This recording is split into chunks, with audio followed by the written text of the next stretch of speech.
今日嘅訓練係雙撲式深蹲，開始啦！呢個動作係可以強化臀部嘅肌肉同埋四頭肌，尤其係內側嘅大腿肌肉。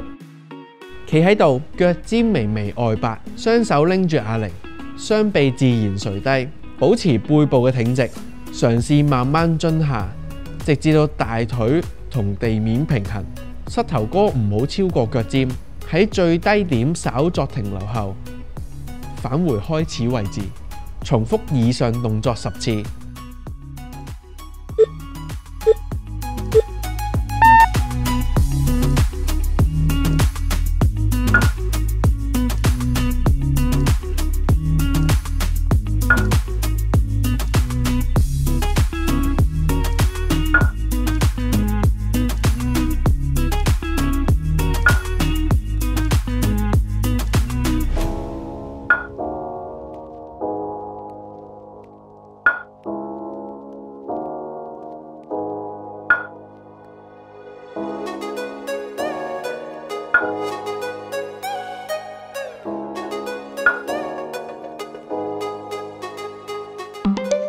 完成，重複動作3組。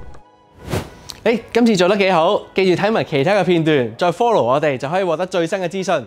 我哋下次見，拜拜。